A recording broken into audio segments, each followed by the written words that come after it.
Throughout most of history, most farms around the world would have been small and diverse, i.e. with both animals and plant systems, so that the outputs of one enterprise could feed into the inputs of another. And some of the beautiful benefits that come with managing whole habitats. Today we live in a world of monocultures and commodity farming where producers often don't even eat the things that they produce. So today's video is about some of the virtues I see in diverse mixed farms.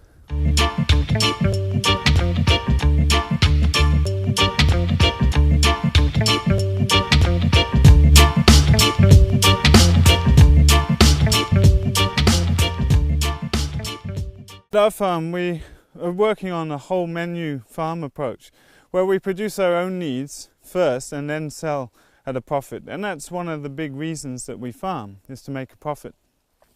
And I think that that brings with it some implications. Now, if we look at some of the most well-known production models in this field, we'll see that all of the high-producing farms are also high input. And there's no two ways about that. I think there's a myth in the permaculture world of low input, high output farming. And it doesn't exist in my mind. I've never seen an example of that. So I think it's got to be seen in context that, you know, a lot of high production relies on off-farm inputs, and so that needs to be factored in to the scale of the operation to see its true input and output costs. And that's okay. You know, we don't need to be 100% off-grid sustainable on our own. It's not fitting the reality of working in modern economy and the way society is structured. As producers, we have to be pragmatic first, and you have to be in the game to be able to start making changes to the way that system works. So our strategy has been to build up a customer base producing products that people are familiar with and eat regularly. And once you've become a price setter, because you're doing something unique and interesting in a better way than most food is produced, then you've got the opportunity to become a trend setter. If you're not even in the game, then you can't really start playing. There are no animal-free ecosystems on this planet, and animals have always been a crucial part of maintaining fertility cycles on a farm. You know, anything that's not truly pastured, like a ruminant raised on grass fed by sunlight and water, requires inputs. You know, our hens rely on external inputs. But I'm okay with that, because in our context it feels like we're using this as a tool, importing nutrients to kickstart the nutrient cycling and water cycling in our pastures, which have been degraded through lack of animals and management in the past. Another benefit of mixed animal species is utilising the same space for multiple production forms. So we can run sheep, cows, turkeys, chickens, laying hens all over the same land base and produce additional profits whilst boosting our nutrient and water cycling. What we find is there's so many beneficial interactions between the different enterprises. We can, for example, we're right now in the middle of winter and our animals are inside on deep litter systems. And those deep litter systems provide the mulch and nitrogen needs for our woody crop, our tree systems. In the first 5 years of them being established, we mulch them annually. And then the way that we move our livestock around, with the ruminants cutting the grass to make way for our eggmobiles, and the electric netting that needs short grass to function properly. And then the chickens in return scrape through the cow manure and eat the bugs and distribute the manure evenly across the whole ground, whilst adding their nitrogen to feed the pastures and radically build up our pastures here. From our slaughtering facility are nutrients that are kept on farm. Wastewater can be put onto the windbreaks that protect our crops, and then those provide woody biomass that can be chipped and put back into pathways on the gardens or as mulch for our tree systems, etc. And then we have shelter belts and forage for animals within the fields in our silver pasture systems that also provide shelter for the early buds on the fruit trees. We have bees to be able to ensure good pollination at the farm.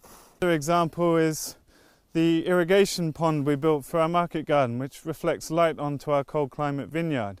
It's not a commercial element of what we're doing, but it's something that will give us pleasure and produce something that's unusual at this latitude.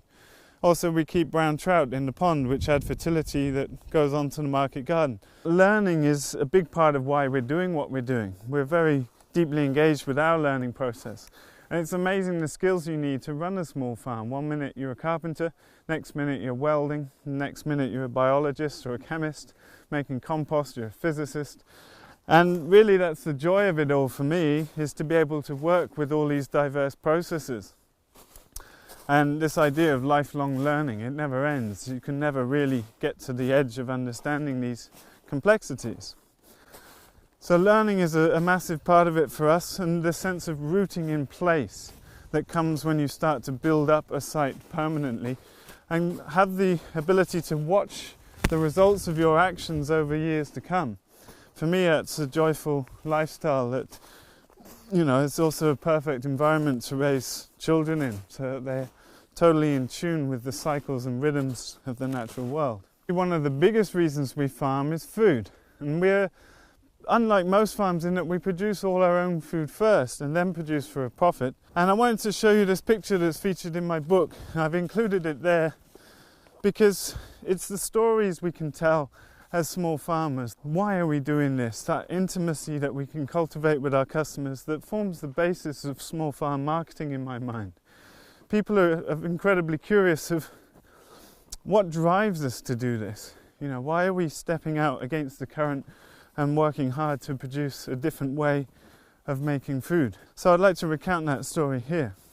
So it's sitting down to a meal like this with a total food meterage of several hundred meters. We've got home-baked sourdough bread from the farm kitchen with homemade butter from our fielku, our mountain cows, and cheese made from milking in the pasture, a relationship built upon years of getting to know our animals intimately and milking without restraint on pasture, and then aging this cheese in the cellar beneath our house.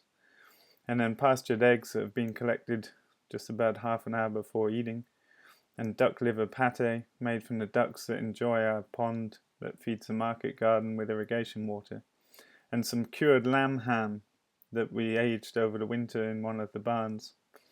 And then a main dish of pastured broiler soup with leeks and other vegetables from the garden, and some pickled vegetables saved from the year before. So we have this beautiful abundance of whole farm food that you really can't buy in shops, and this is what makes it all worth it. To see all the different products from pig to lamb, chicken, turkeys, guinea fowls, beef now this year, making our own cheeses to put on fresh pestos and tomatoes from the greenhouse, and all the berries from our silver pasture lanes, as well as some of the wild foods that we can collect, the berries, and all the products we can make out of that, and putting flowers in our salads, making our own breads, making our own pastries, etc. It's really beautiful what can be put together with things from right outside the back door. And then we have all these wild foods here in Sweden too that kind of make you feel ridiculous for farming in the autumn. All the apples and pears that go unpicked on people's trees, as well as forest berries and mushrooms and other salads and perennial herbs that you find in the wilderness. And the lake close by where we go to relax and swim, we also fish and eat freshwater fish, as well as having some of the best salmon fishing in Scandinavia about an hour's drive away. So we can have fresh line-caught salmon, not raised in industrial manners in the fjords, really toxic food that people are becoming aware of now. So it's really this element of being able to produce whole farm food, eating totally fresh, totally from right outside the back door, that makes it all so worthwhile for us. And the greatest joy of farming, in my mind, is sitting down and sharing incredible food, nutrient-dense, fresh food with awesome people from around the world. So thanks for watching. Leave any comments below, hit subscribe, share the video if you enjoyed it, and you can find out more about our farm in our book, Making Small Farms Work. See you next time.